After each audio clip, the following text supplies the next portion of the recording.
Assalamualaikum warahmatullahi wabarakatuh. Waalaikumsalam warahmatullahi wabarakatuh. Selamat datang kembali di channel Since Grade One From Grade One to Real Life. Nah, ini nih episode kesekian. Kita udah gak ngitung sih sebenarnya. Reza lagi berhalangan hadir kali ini. Ya. Tapi kita ada gantinya, bintang tamu lah. Asik, bintang tamu bahasanya. Jadi ini salah satu teman SD kita, satu kelas juga ya, dari lu masuk dari kelas 1 kali kan? Dari kelas 1. Dari kelas 1 ya? Kelas satu. Ini dia lama baru gabung kelas 2 ya? Gila, Lu kan 1B dulu lu. Oh iya. Nah, jadi kita kedatangan Ihsan nih. Boleh San, lu perkenalan dulu nih. Oke, halo guys. Perkenalkan nama gua Ihsan. Gua kebetulan di sini teman-teman bareng-bareng teman-teman kelas SD. gitu. SD. Kesibukan lu sekarang ngapain, San? Gua kesibukannya sekarang jadi guru. Jadi guru. Iya, jadi guru. Nah, lu guru apa nih? Guru SD kah? Guru SMP? Guru SMA? Guru SD. Guru SD. Bidangnya? Bidangnya olahraga, PJOK. Olahraga ya? Pendidikan jasmani olahraga rekreasi. Oh, gue Iya. pikir lu masih dulu kan lu aktif tuh di kegiatan kemanusiaan. Jadi Ihsan ini salah satu teman kita yang selalu aktif di kegiatan kemanusiaan. Itu sebenarnya lu di situ kerja atau enggak, Ihsan? Gua sih lebih tepatnya itu bisa dibilang relawan ya. Relawan SAR dulu. Tim SAR ya? Tim SAR. Gila. Ya, gue juga ngeliat tuh status lu dulu. Iya, benar-benar gue juga. Kalau dulu mah masih emang sering-sering aktif lah dulu. Di tim SAR ya? Sekarang udah enggak? Udah enggak. Nah, kita balik lagi backstory nih ke guru lo nih, San. Sebenarnya gue pengen kepo nih, San. Lu kan udah kenal kita dari SD ya? Iya. Perbedaan anak SD dulu sama sekarang itu gimana, San? Wah, jauh. Menghadapi gempuran-gempuran teknologi anak SD sekarang gimana, San? Wah, jauh sih kalau sekarang mah. Ya namanya juga udah perkembangan zaman ya. Jadi ada perbedaan antara zaman-zaman kita dulu sama zaman sekarang. Iya. Pasti banyak perbedaannya sih. Maksudnya gimana tuh perbedaannya? Yang satu yang Lebih pintar sekarang, anak-anak sekarang. itu lebih pintar. Jadi bisa dibilang anak-anak sekarang itu lebih kritis untuk menjawab. Karena terpengaruh sama mungkin teknologi, gadget. Media informasi sekarang gampang. Informasi ya. gampang. Nggak kayak dulu ya? Nggak kayak dulu.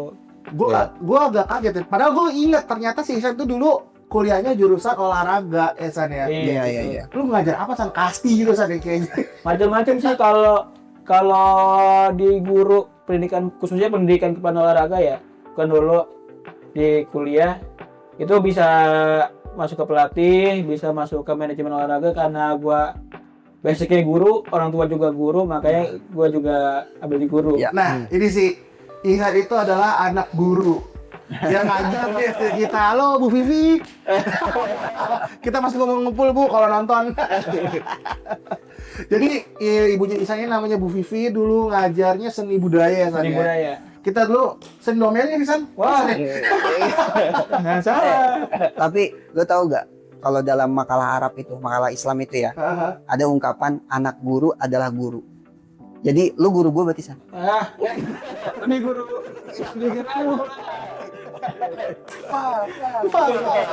Mungkin ya. Nah, Ihsan nih kita undang ke sini selain reuni ya. Ya. Nah, gue pengen tahu nih, dia kan tim SAR nih kan. Otomatis dia nanganin. Lu kalau tim SAR itu nanganinnya apa aja sih, San? Kalau nanganan sih bisa kalau istilah di tim SAR itu orang dalam kondisi bahaya. Orang dalam kondisi bahaya. bahaya. Jadi contohnya kayak misal kayak kita lihat di sini kan topografi Bekasi kan benar kali ya. Kali. Nah, di tim SAR khususnya di Bekasi itu kebanyakan khusus orang-orang yang tenggelam. Nah, itu pasti banyak. Banyak. Tapi tim SAR itu kaitannya memang dalam urusan nyawa atau bisa ke urusan sampah atau urusan apa? Kita kalau gua pribadi ya melihat tim SAR itu bukan hanya melihat kita menyelamatkan manusia, tapi bagaimana manusia itu terlihat aman gitu. Aman. Contoh kita bisa ngelihat orang telantar, orang pengamen, pengemis. Itu bisa dibilang kita juga sebagai tim penolong. Oh, itu termasuk juga berarti. Tim penolong. Itu job desk itu Itu kalau prinsip dari Tim gua SAR. ya, prinsip dari gua ya, prinsip dari Apa? gua sendiri. Kalau apa sih tim SAR itu? Tim SAR itu kan tim pada umumnya kan penolong. iya. Penolong. Nah, kalau tim SAR pada umumnya kan menolong nyelamatin Korban korban, MD ya. MD, Kecelakaan. kecelakaan, tenggelam. Kalau gua sih melihat tim SAR itu bukan hanya sebagai penolong-penolong korban itu, tapi bagaimana kita menolong sesama manusia itu juga, baik yang sedang kesusahan atau melihat kekurangan. Mulia sekali sih ideologinya Iksan ini. Iya. Tapi San, gue pengen tahu sih San. Lu kan, gue taunya tuh lu kerja di tim SAR itu, tapi lu ternyata gimana sih San? Gue tiba-tiba jadi guru gitu. Jadi kita yang awal gua jadi tim SAR dulu ya. Iya, boleh. Jadi awalnya gua jadi ikut SAR itu gua berawal di 2018. 2017. Masih kuliah ya? Itu emang kebetulan sih gua habis pindah sih dari Padang kan. Oh, lagi vakum. Lagi vakum dulu ya? Lagi vakum. Gua coba isi kegiatan gua karena lagi kosong. Jadi coba gua iseng-iseng jadi relawan SAR. Awalnya gua jadi relawan SAR itu di daerah Mustika Jaya, Bekasi. Kabupaten. Apa tuh tugas pertamanya yang lo lakuin? Itu tugas pertama panggilan kayak tadi orang tenggelam, ada panggilan. Ada panggilan kalau bisa datang kita ikut. Itu dapat pelatihan San. Pasti siap bulan ada pelatihan. Setiap bulan tuh selalu dilatih ya. Selalu penanganan Korban korban, kecelakaan misalkan untuk nanganin biar dia bisa selamat gimana gitu ya. manajemen kebencanaan. Oh, gitu. Nah, itu baik lagi, itu pas lu nanganin pertama kali itu sudah menjadi korban atau masih butuh ditolong? Itu Hidup gitu Mas. Iya. sudah menjadi korban. Sudah menjadi korban. Sudah MD.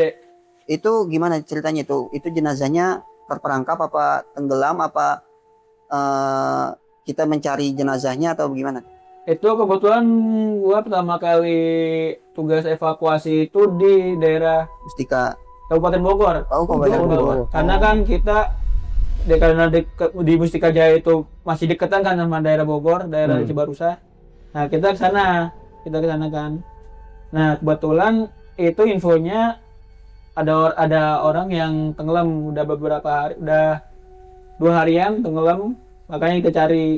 Oh, itu dapat laporan. Berarti dari pihak kepolisian ya? Iya.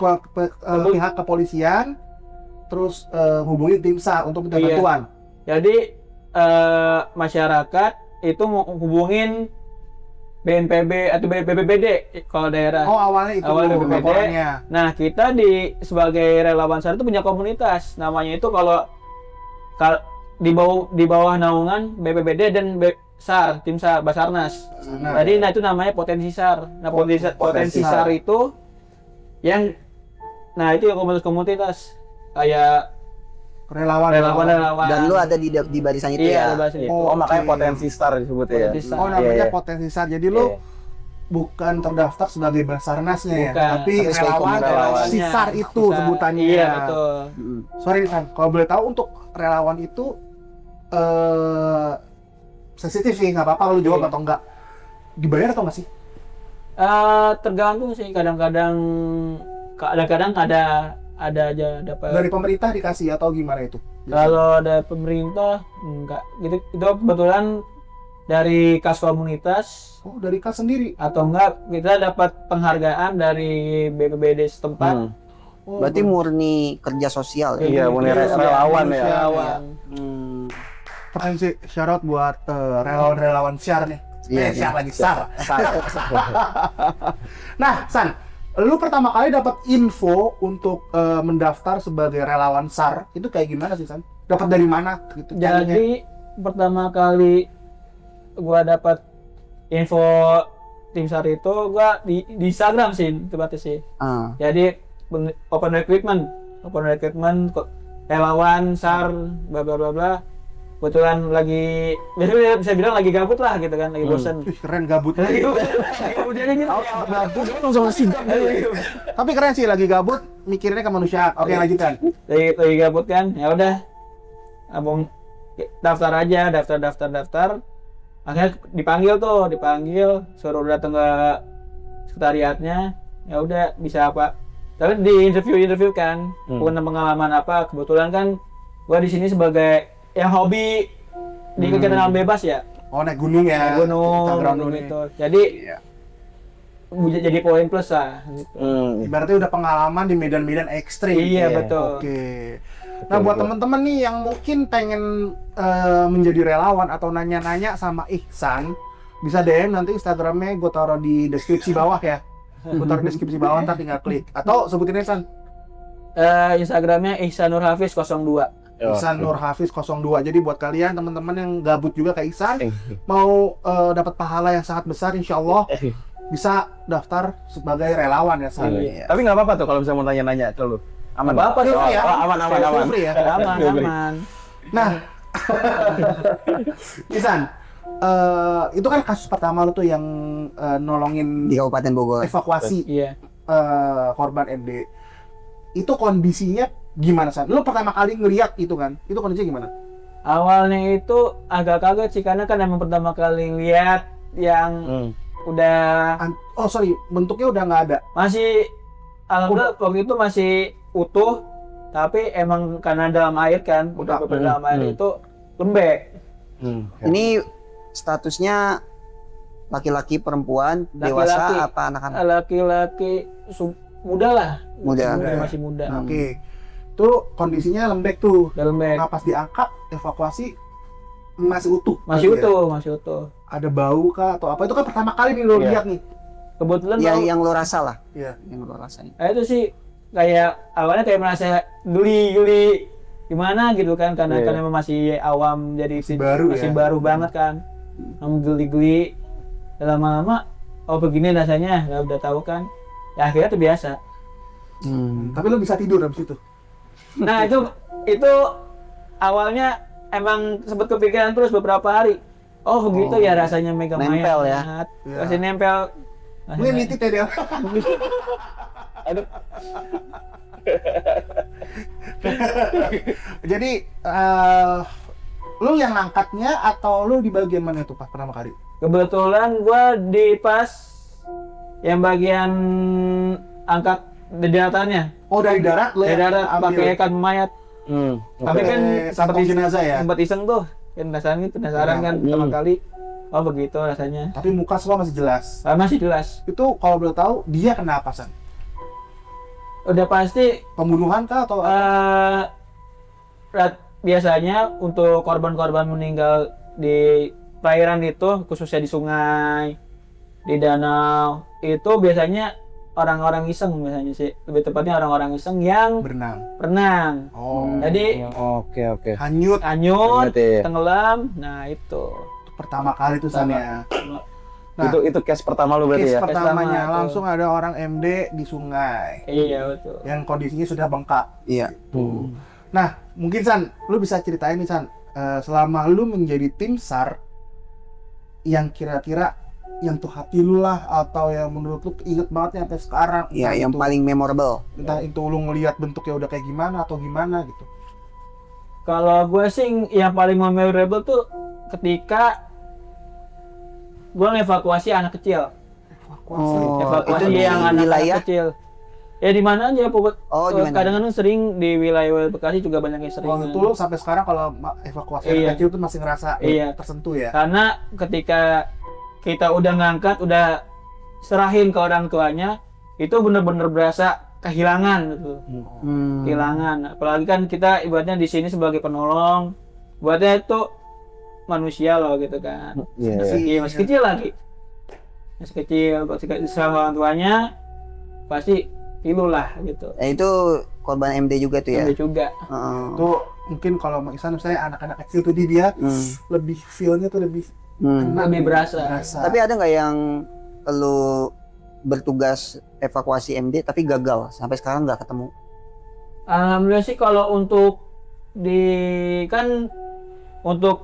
SAR sendiri setahu gue itu ada jangka waktunya ya. Jangka waktu itu setahu gue 2 minggu atau seminggu 14 gitu, hari ya? 14 harian. Alhamdulillah sih ketemu semua. Alhamdulillah selama lu bertugas ya. Ketemu semua. Walaupun ya udah Ya, MD itulah udah ya. itu. Iya. Nah, kalau untuk case-case yang besar, lu pernah evakuasi apa sih? Yang pernah sih sekali itu mayat itu udah misah. Itu kasusnya apa? Maksudnya dia kenapa kah atau Kasusnya. Kasusnya tenggelam juga sih. Di wilayah Tapi mungkin itu udah kayak udah terlalu lama ya. Udah terlalu lama, itu sekitar semingguan. itu paling serem tuh. Itu pertama kali Ngeliat nih, pernah ngeliat tangan. itu di wilayah mana? Karawang. Karawang. Tapi badannya ada.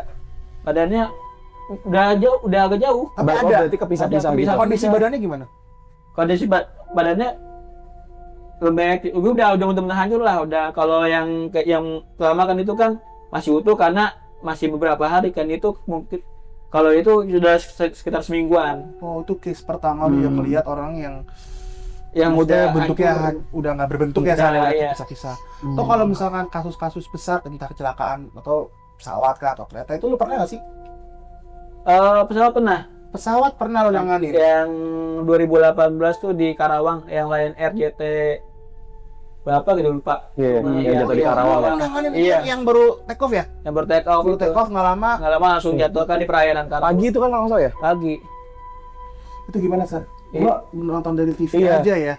Merinding. Deg-degan ya, Iya. merinding gimana? Itu gitu. itu gue kayak dapat beritanya bangun tidur karena waktu itu masih heboh di line kan. Iya, iya. Itu kita 2018 ya. 2018. Masih magang tuh. Iya.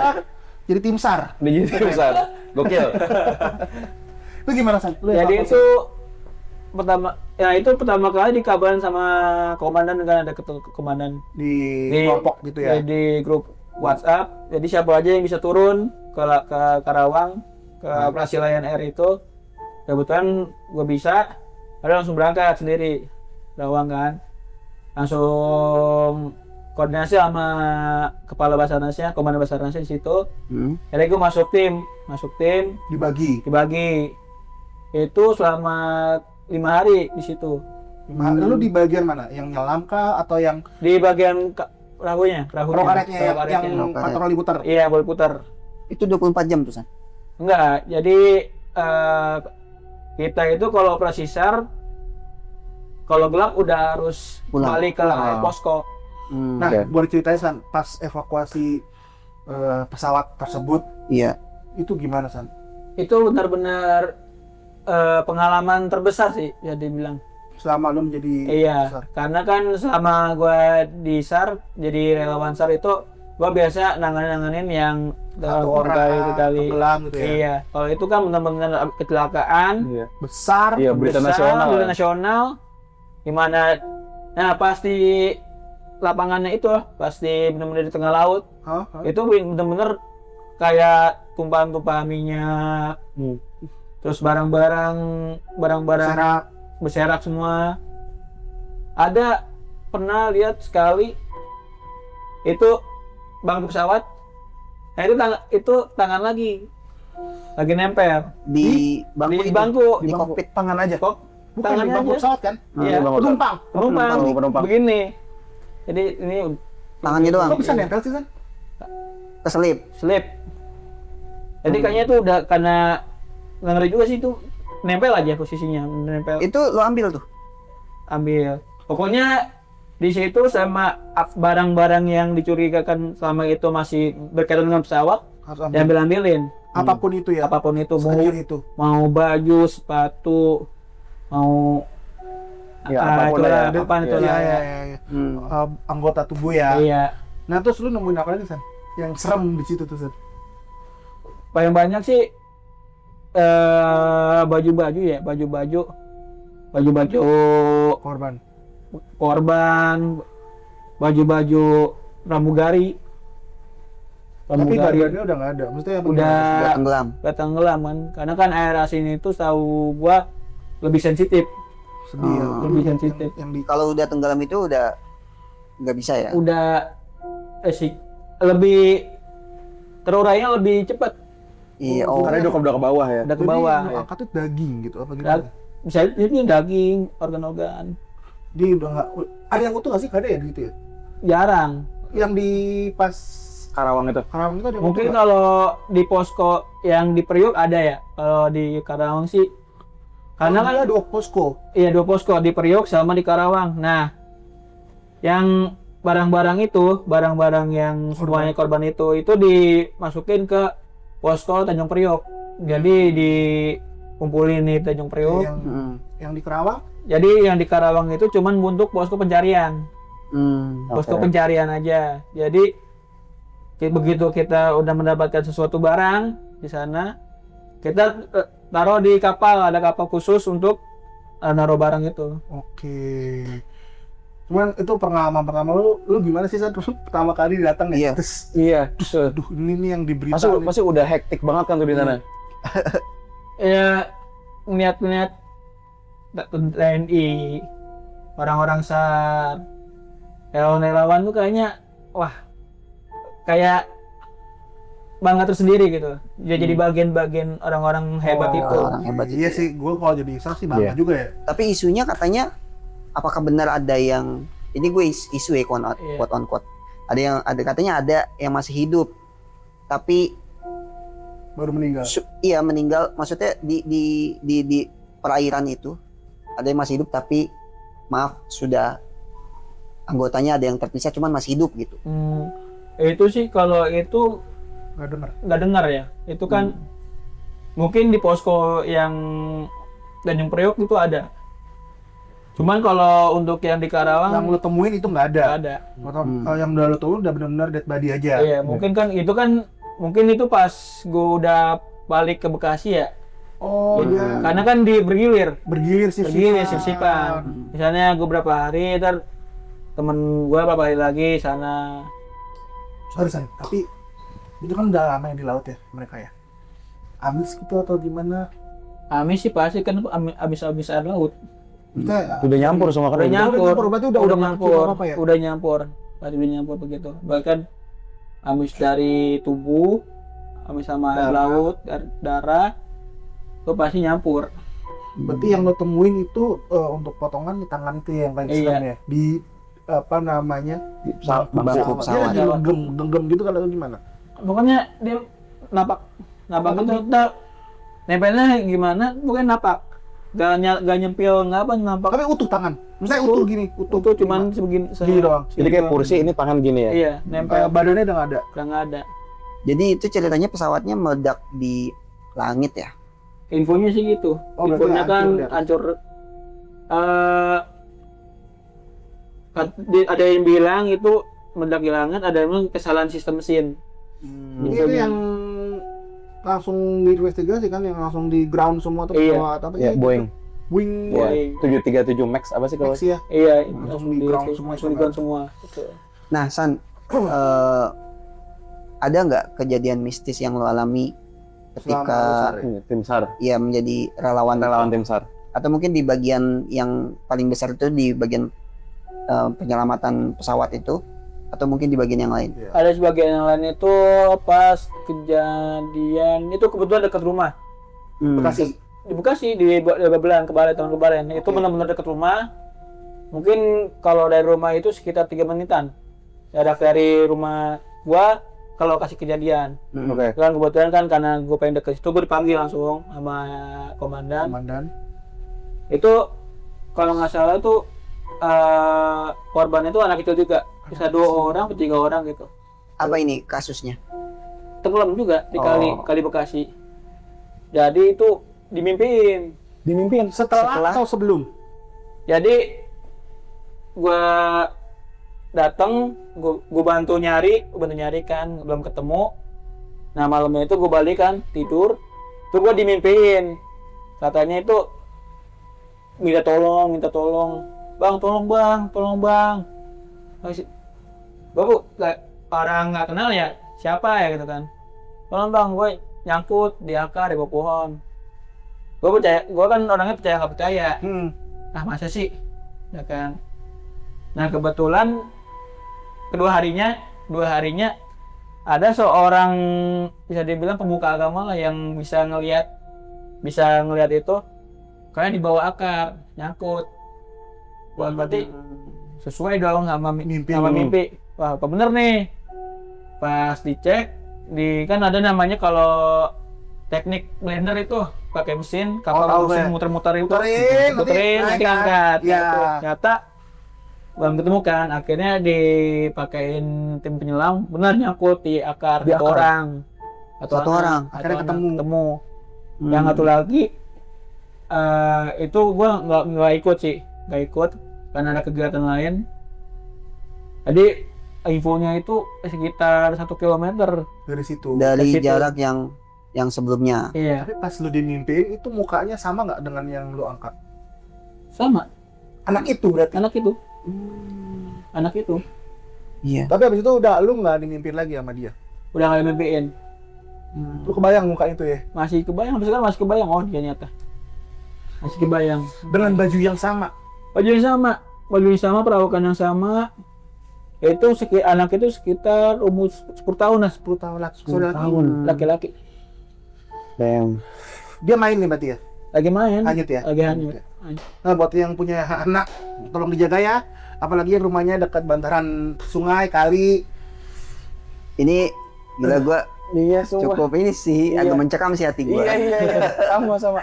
Soalnya Tapi yang di momen orang pemuka agama itu dia memang sesepuh di wilayah situ. Sesepuh.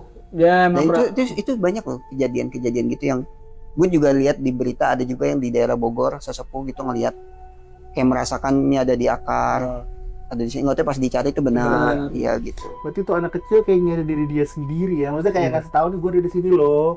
makanya kan kenapa di setiap mau itu di evakuasi di pegunungan, pokoknya yang berkaitan dengan penyelamatan itu kan rata-rata yang orang bisa melihat itu kan kadang membantu. Bantu. Contohnya kasusnya kayak waktu di gunung itu kemarin selamat, yang belum selamat. Nah itu sebenarnya emang bisa dibilang percaya, bisa bilang enggak. Ya, tadinya lu nggak percaya kan gitu Yang kan? percaya, cuman Tapi pas kejadian yang lu itu percaya. berarti ya udah emang tergantung lihat orang juga sih. Kadang-kadang kan netizen juga ada tuh ini di sini bang.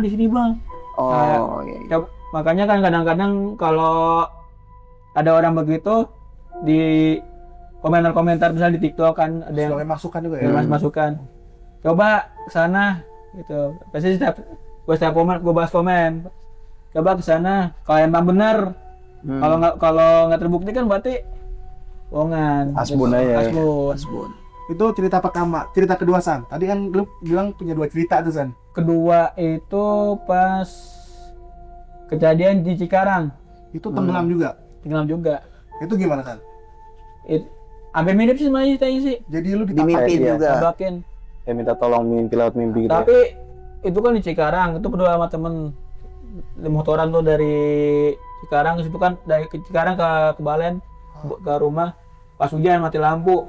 Nah, itu udah kayak ada tanda-tanda aneh Oh, ini pas pulang nih maksudnya. pas pulang. Nah, gimana tuh? Jadi setiap di perjalanan itu kayak ditampakin korbannya itu di jalan, bayang-bayang. kayak bayang-bayang gitu. Padahal nggak kenal kan. Cuman kok dia lagi nongol. Iya. Gitu kan, dia lagi penasaran kan. Pas gua lihat fotonya kan ada fotonya tuh di posko iya bener yang besok kan dia bener orangnya yang gua lihat Di mimpi. bukan di mimpi, itu justru Itu pas di lagi perjalanan. di perjalanan. Perjalanan pulang itu kondisinya lagi hujan, kemudian lagi gelap bener-bener lihat. Jadi misal di sana pas gua jalan di Kayak ada sana orang. ada orang, di sana lagi Ada orang kayak mirip gitu ya. lagi. Iya. Itu mirip lagi lah. Kalau kayak Udah nggak bener udah nggak bener nih, waduh udah nggak beres nih. Pas dilihat di posko aja bener orang itu Pas di posko ada foto jelasnya gitu ya. jelasnya. Kebetulan Pas lu ketemuin gimana tuh? pas ketemu bilang itu bukan gue yang nemuin. Temen. Itu ada relawan lain yang nemuin. Kebetulan gue di posko waktu itu. Oh tapi lu ada di posisi itu ya di saat Di posisi itu. Hmm. Posisi itu. Tapi ada nggak sih sampai ke bawah rumah nggak ada ya San? Nggak ada sih. Sampai berapa hari gitu nggak Nggak ada. ada. Serem ya. Mantap. Tapi gue penasaran deh, San. Maksud kan lo ada tadi yang case pertama kan. Ah. Lo bilang ke nyokap lo gimana, San? Maksudnya, wah, bisa mau jadi relawan. Responnya gimana gitu? Ya kalau bilang nyokap sih selama itu positif ya Jalankan. jalankan Jalankan. aja. Gue pun kalau jadi orang tua anak gue mau kayak gitu sih nggak apa-apa ya Del. Itu kan Iya, kemanusiaan ya. Iya. Kan aja. Positif lagi gitu kan. Iya, tapi orang tua juga nggak Pasti inilah pasti Ada salah pasti ada. ada risiko nyawa. Iyalah. yang penting hati-hati aja. Hmm. Jangan macem-macem gitu. Nih, gue pengen nanya nih sekarang nih ke Paldi. Kayak udah mau closing nih. Kan yang Flow-nya gitu ya, udah kelihatan ya. Iya. ujungnya di Paldi. Tadi dari cerita Ihsan nih, tadi kan ada cerita horor Ihsan yang dimana Ihsan ini dimimpiin sama si korban, Iya. si jenazah. Nah, emang benar nih, emang jenazah tuh bisa mimpiin kita kayak nyari di mana badannya gitu segala macam. Dalam Ihsan tuh gimana sih, Di? Ya, ini merupakan pengalaman mistis ya, dan ini adalah perihal gaib, ya. Tapi nilai-nilai positif yang nanti tadi kita bisa sampaikan itu penting banget ya, bahwa Ihsan tadi didatangi untuk tujuan menyelamatkan. Jadi bahwa jenazah itu seperti memberi sinyal, Ya. dalam tanda gaib ya, memberi sinyal untuk bisa diselamatkan. Ya. Nah, kalau kita bicara dalam agama kita, agama Islam, Muslim, jenazah seorang Muslim itu adalah jenazah yang wajib kita hormati, Oke. wajib dihormati. Ya, itu yang disebut kullu nafsin dha'iqatul maut. Ya, bahwa setiap nafsu, setiap jiwa itu pasti akan menemui kematian. Nah, dari perihal ayat tersebut juga Muslim itu khususnya jenazah seorang Muslim adalah jenazah yang wajib dihormati. Nah, mungkin Ihsan ini karena dia tujuannya untuk menyelamatkan, jadi jenazah tersebut dalam tanda kutip memberikan sinyal gaib. Ya, ini bagian daripada sinyal yang Allah berikan kepada Ihsan untuk memberikan clue-clue supaya bisa menyelamatkan. Karena menyelamatkan dan menghormati jenazah seorang Muslim itu hukumnya Wajib. sangat wajib gitu. Meskipun Muslim yang berdosa ataupun Muslim yang soleh, tugas kita adalah menyelamatkan dan menghormatinya gitu. Adapun seorang jenazah tersebut tidak memiliki dosa apapun, dia nggak ada dosa apapun. Jikapun misalnya dia tadi yang tidak bisa terselamatkan, sudah tenggelam gitu, terus dia berdosa dong karena tidak dikafani, nggak dikubur gitu. Dia nggak mendapatkan dosa apapun, itu sudah takdir Allah. Oke. Tetapi yang menjadi kewajiban itu bagi yang hidup untuk menyelamatkan, menghormati, mengkafani dan menyolatkan. Nah, itu perihal gaib itu yang Allah berikan sinyal supaya Ihsan itu bisa menyelamatkan gitu. Berarti itu arwah dari arwah jenazahnya atau gimana tuh? Nah, itu bagian dari perihal gaib. Gua nggak bisa menjelaskan secara konkret ya, karena kalau perihal gaib itu pasti multi tafsir. Banyak ulama yang menafsirkan macam-macam, tetapi dari penjelasan Ihsan yang gue tangkap, sesimpel bahwa Allah itu memberikan sinyal kepada Ihsan untuk menyelamatkan, karena memang Ihsan ini ditugaskan untuk menyelamatkan. Pekerjaan mulia. Iya, jadi karena ini pekerjaan sulit nih bagi kita, kan kita terbatas nih. Penglihatan kita terbatas, kita nggak bisa kan melihat kedalaman air di mana, kita nggak bisa ngelihat jenazah lokasi tepatnya di mana. Ya tentu aja ada hal-hal gaib yang harus kita yang Allah berikan sinyal. Iya. Inilah mungkin yang di luar dari nalar ya. Jadi memang kita kekuatan akal kita tuh terbatas. Ada kekuatan gaib yang harus kita percayai, dan ini bagian daripada keyakinan ataupun keimanan masing-masing gitu. Dan yang harus ditekankan juga bahwa boleh nggak kita menggunakan jenazah untuk dijadikan otopsi, misalnya kasus pembunuhan nih, misalnya kasus quote on quote pembunuhan ya. Nah, dalam pendapat Islam, mengotopsi jenazah untuk tujuan mengungkapkan fakta, itu diperbolehkan untuk mengungkapkan fakta, termasuk apabila dijadikan untuk bahan penelitian. Mau kadaver. Iya, bahan penelitian tujuannya untuk menyelamatkan manusia Umat manusia. di masa depan. Oke. Nah, Medis ya. tapi ada catatan ya kalau yang perihal kedua ya, Gimana untuk tuh, Dik? untuk dijadikan bahan penelitian. Yang pertama, maaf, ini dalam pendapat Islam nih ya, utamakan jenazah non muslim yang membenci Islam, dalam arti kafir harbi. Oke. Iya, itu boleh dijadikan penelitian untuk menyelamatkan manusia di masa depan. Atau misalnya jenazah yang muslim, tapi dengan catatan tanpa nama, Mr. X. Mr. X. ya. Nah, itu dalam beberapa pendapat dibolehkan untuk dijadikan penelitian, tapi tujuannya harus ada tujuan. Tujuannya jelas untuk menyelamatkan manusia di masa depan. Nah, ini yang penting ya untuk kita catat, apakah boleh kita mengotopsi jenazah atau membedah Yang kayak untuk misalkan kayak dijadikan tadi ketemu Mm, untuk cari tahu kenapa. Iya. iya, Mengungkapnya. itu boleh untuk mengungkapkan fakta-fakta, apalagi yang kaitannya dengan murder atau pembunuhannya, itu penting banget untuk diungkap faktanya gitu. Sekali lagi yang dimaksud oleh Valdi tadi adalah menurut agama Islam Iya, ya. Jadi bukan menyinggung umat beragama lain. oke. Dari Fidel, ada pertanyaan buat Iksan mungkin? Udah sih telepon tadi. Udah ya? Iya. Valdi cukup? Kalau gue sih, ini merupakan tugas mulia, San. Iya. Kalau bisa, lo tetap keep going lah. Respect banget sih. Sebagai seorang relawan, dan apa yang ingin lo sampaikan kepada para orang tua ini kan, yang punya anak bermain, Iya, itu karena kan kemudian, ya lu kan yang merasakan melihat Rasakan nih, korban. Layak, apalagi yang lo bilang lu paling feel lu ngerasa sedih atau gimana tuh saat ngeliat korban tuh anak kecil.